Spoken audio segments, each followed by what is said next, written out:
अस्सलाम दोस्तों, कैसे हैं आप लोग। मेरा नाम है जीरक और आप देख रहे हैं जिम लाइफ विद जीरक। कैसे मेरे दोस्त जिम बडीज ट्रेनिंग कर रहे हैं, समर एंजॉय कर रहे हैं, चले अच्छी बात है। दोस्तों आज की वीडियो में डिस्कस करेंगे DHT, जिसकी जो फुल फॉर्म है वो है डाई हाइड्रो टेस्टोस्टेरोन। ठीक हो गया। इसका जो अमल दखल बॉडी बिल्डर्स के जेहन में होता है कि हेयर फॉल्स को लेके बहुत ज्यादा है। हम डिस्कस करेंगे कि DHT के जो लेवल होता है इसके इंक्रीज होने से वाकई एक मेल जो होता है, मेल बॉडी बिल्डर, उसका जो है हेयर फॉल जो होता है, यानी कि उसके सर के बाल होते हैं झड़ना स्टार्ट हो जाते हैं, और अगर ऐसा होता है तो क्यों होता है। और इसके अलावा डिस्कस करेंगे कि ये सिर्फ एक बॉडी बिल्डर के लिए ही मसला करता है या फिर एक ऐसे बॉडी बिल्डर के लिए मसला करता है जो कि स्टेरॉइड्स पे है, या फिर एक आम इंसान जो कि बॉडी बिल्डिंग भी नहीं करता और एनाबॉलिक स्टेरॉइड्स भी नहीं यूज करता। लेकिन वीडियो स्टार्ट करने से पहले एक रिक्वेस्ट है कि मेरे चैनल को सब्सक्राइब कर दें, बेल आइकन दबा दें, मेरी वीडियो को लाइक करें और दोस्तों के साथ शेयर करें अगर आप इसको जानते हैं इन्फॉर्मेटिव। अब सबसे पहले हम डिस्कस करेंगे DHT का एक्चुअली एक मेल की बॉडी में रोल क्या होता है। इसका जो सबसे मेल रोल होता है ना, ये शायद आप लोग नहीं जानते होंगे, क्योंकि हमें बता दिया जाता है कि DHT का जो होता है लेवल हाई वो अच्छा नहीं होता, और बिल्कुल इसका हाई लेवल अच्छा नहीं होता। लेकिन हमें बिल्कुल पता होना चाहिए कि इसका रोल क्या है। एक्चुअली एक बच्चा जब अपनी माँ के पेट में बन रहा होता है तो DHT ही असाइन करता है, यानी कि DHT ही डिसाइड करता है कि वो एक मेल होगा या फीमेल होगा। ठीक हो गया। यानी कि एक मर्द के ये मर्द पैदा होने के पीछे जो हार्मोन काम करता है वो DHT होता है। एक मर्द की, एक मेल की बॉडी में जो प्रोस्टेट की जो होती है डेवलपमेंट होती है, उसके पीछे भी DHT का हाथ ही होता है। एक मर्द के अंदर मर्दाना किस्म की आवाज, यानी कि भारी आवाज डेवलप करना, और इसके अलावा चेहरे के दाढ़ी के जो बाल होते हैं वो डेवलप करना, ये भी DHT का बेसिक काम होता है। अब हम बात करेंगे डेवलपमेंट के बारे में कि DHT डेवलप कैसे होता है मर्द की बॉडी में। तो जब भी एक मर्द की बॉडी में टेस्टोस्टेरोन का जो होता है नॉर्मल लेवल, वो नॉर्मल रेंज से ऊपर जाता है, तो जो जितना भी एक्सेसिव टेस्ट होता है वो तब्दील हो जाता है DHT में। अब बॉडी बिल्डिंग में इसका DHT का ताल्लुक क्या है? बिल्कुल इसका ताल्लुक है जब एक इंसान, जब एक बॉडी बिल्डर यूज करता है हार्मोन बाहर एक्सटर्नल 2 नंबर तरीके से, यानी कि यूज करता है स्टेरॉइड्स, तो उसके जो आपको पता है कि टेस्टोस्टेरोन जो लेवल होता है वो एक वैसे ही नॉर्मल बंदे से बहुत ज्यादा ऊपर गए होते हैं, यानी कि 1000 NGDL से ऊपर होते हैं। ठीक हो गया। तो ज़ाहिर बात है उसमें उतना ही एक्सेसिव जो है DHT डेवलप होगा, तो इसलिए उसके गंजे होने के, यानी कि पैटर्न बॉल्डेंस के जो चांसेस सबसे ज्यादा होते हैं। अब आप कहेंगे कि भाई हम तो काफी लोगों को ऐसे जानते हैं कि जो कि बॉडी बिल्डिंग करते लेकिन नेचुरल चलते हैं, उन्होंने कभी जो है उन्होंने एक्सटर्नल तरीके से हार्मोन्स यानी कि टेस्टोस्टेरोन जो इंजेक्शन कभी यूज किए ही नहीं हुए, तो वो क्यों गंजे हो गए भाई। तो एक जो आम बॉडी बिल्डर भी होता है, ज़ाहिर बात है जो उसका जो होता है टेस्ट लेवल होता है, वो अगर अच्छी एक्सरसाइज करता हो तो वो भी आपको पता है कि एवरेज नॉर्मल बंदे से ऊपर ही होते हैं। फिर अगला सवाल ये आता है कि यार फलाने के अब्बू हैं, वो तो उन्होंने तो जिम का कभी मुंह ही नहीं देखा हुआ कि भाई वो फिर भी गंजे हैं। तो भाई गंजे बन के पीछे जो है ना वो जेनेटिक्स जो होते हैं ये भी बहुत बड़ा रोल अदा करते हैं, क्योंकि जो रेयर केस होते हैं वो तो हर जगह पाए जाते हैं। जैसे कि आपने ऐसे लोग भी देखे होंगे जो कि जिन्होंने कभी जिम का मुंह नहीं देखा, तो वो क्यों गंजे हो गए। तो मेरे भाई आपने कोई ऐसे बॉडी बिल्डर देखे होंगे जो कि हर किस्म के हार्मोन यूज करते हैं, पूरा साल स्टेरॉइड साइकिल रहते हैं, लेकिन वो उनके जो बाल होते हैं बेहतरीन होते हैं, और 70 साल की एज तक वो जिंदा भी रहते हैं और उनके बाल भी बेहतरीन रहते हैं। तो खैर दोस्तों, जम्पशन तो बहुत ज्यादा, लेकिन हम आते हैं वापस अपने मेन टॉपिक पे, यानी कि जो DHT के हाई लेवल का गंजेपन से क्या ताल्लुक है। DHT जो होता है इसकी जो नॉर्मल रेंज होती है एक मेल के अंदर, वो होती है 10 से लेके 95 NGDL, यानी कि 10 से लेके 95 नैनोग्राम पर डेसीलीटर। इससे ऊपर जब जाएगा तो जो है आपको हेयर फॉल का इशू फेस करना पड़ेगा। अब बात करते हैं DHT जो है ये हेयर फॉल कैसे करता है। ये आपके जो है हेयर फॉलिकल्स उनको वीक कर देता है, या फिर आम जुबान में आप कहें ये आपके बालों की जड़ों को कर देता है कमजोर। ठीक हो गया।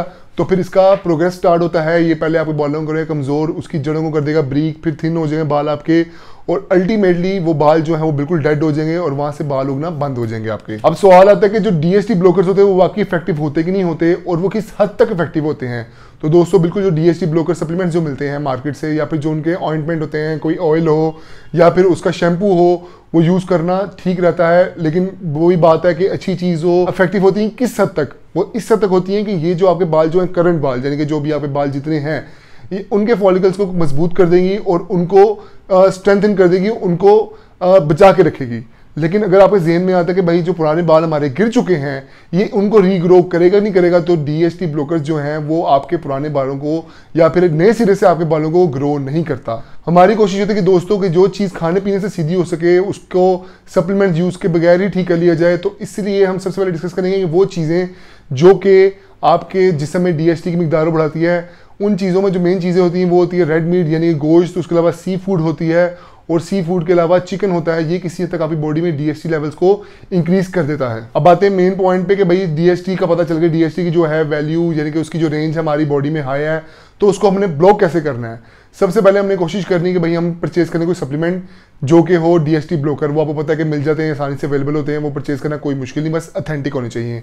और अगर आप सप्लीमेंट यूज़ नहीं करना चाह रहे, आप चाह रहे हैं खाने पीने से ही हम इसका जो है हल निकालें, तो आपने करना है कि मैं आपको ऐसी ही चीज़ें, ऐसी फूड बता देता हूँ जो कि खाने पीने या फिर कोई घर में ऐसे ऑइंटमेंट यानी कि ऐसी कोई चीज़, कोई तेल बना लें जिसको अप्लाई करने से स्कैल्प यानी कि अपनी खोपड़ी पे आपको जो है DHT ब्लॉकर का काम मिल जाए। तो हम ऐसा पहले ट्राई कर लेते हैं। तो जो खाने पीने में चीज़ें होती है, सबसे जो पहले जो DHT ब्लॉकर से काम करती हैं, उसमें नंबर 1 पे जो चीज़ है वो है बीटरूट यानी कि चुकंदर। चुकंदर जो है एक बहुत अच्छा DHT ब्लॉकर है। इसके अलावा प्याज का इस्तेमाल जो है वो करना, आपको वैसे ही पता है कि बहुत हेल्दी होता है ब्लड के लिए, तो ये भी DHT ब्लॉकर का काम देता है। इसके अलावा तीसरे नंबर पर जो मज़े की चीज़ होती है, जो अच्छी चीज़ होती है, वो होती है पालक। पालक भी एक DHT ब्लॉकर ही है। इसके अलावा हल्दी का इस्तेमाल और केले का इस्तेमाल, ये भी DHT के लेवल्स को कम करता है। DHT लेवल को कम करने के लिए कोई अच्छी सी कोई चीज़ यानी कि पीने के लिए कोई अच्छी चीज़ हो तो वो है ग्रीन टी। ठीक हो गया। अब आते हैं ऑइंटमेंट पे, यानी कि सर पे अप्लाई करने के लिए कोई ऐसी चीज़ जो कि एक्सटर्नली यानी कि बाहर से आपके DHT के लेवल को कम कर दे, यानी कि आपके स्कैल्प को हेल्दी कर दे। तो भाई उसमें नंबर 1 जो चीज़ आती है वो होता है कोकोनट ऑयल। ठीक हो गया। कोकोनट जो ऑयल है उसकी आपको रेगुलर मसाज करनी चाहिए। इसके अलावा जो एक और चीज़ है, देसी चीज़ है, वो ये है कि आप भैया जो होता है आपका प्याज, ठीक हो गया, आप अपनी वालदा को या घर में किसी लेडीज़ को कह दें या खुद कर लें ऐसे, आपने प्याज का जो है रस निकालना है और अपने सर पे अप्लाई कर देना है। अब आप इसको जितनी देर ज़्यादा अप्लाई करके रख सकते हैं वो आपके लिए उतना ही बेहतर है। ठीक हो गया। आप रेगुलरली अगर इसकी मसाज स्टार्ट कर दें यानी कि इसको अप्लाई करके छोड़ दें तो आपका DHT जो है वो काफ़ी हद तक नीचे चला जाएगा और आपके बाल जो है वो हेल्दी हो जाएंगे। तो दोस्तों मेरी आज की वीडियो यहीं तक। Hope you like the video. अगर मेरे कंटेंट को पसंद करते हैं तो उसको लाइक करें, सब्सक्राइब करें मेरे चैनल को, और मुझे कमेंट सेक्शन में जाकर बताएं कि किस चीज़ पे वीडियोस बनाना चाहते हैं। अब मैं वैसे थोड़ा सा फास्ट होने की कोशिश कर रहा हूँ कि भाई मैं एक हफ्ते के अंदर 4-5 वीडियोस बनाता रहूँ और अपलोड करता रहूँ, तो इसलिए आपको ज़्यादा इंतज़ार नहीं करना पड़ेगा। जो लोग इंतज़ार करते हैं तो भाई माजत उनके लिए। मैं साथ साथ काम भी करता हूँ, साथ साथ मैं जिम भी करता हूँ, तो इसके लिए मेरी रेगुलरली वीडियोस बनाना बहुत मुश्किल था, लेकिन अब मैं कोशिश कर रहा हूँ जो वीडियोस है वो रेगुलर बेसिस पे ही बनाऊँ। तो आप मुझे लाजमी बताएं कमेंट सेक्शन में जाके कौन सी वीडियोस बनवाना चाहते हैं आप, तो मैं वो वीडियो लेके आपकी खिदमत में हाजिर हो जाऊँगा। तो मिलते हैं नेक्स्ट वीडियो में अच्छे टॉपिक के साथ। अल्लाह हाफिज़।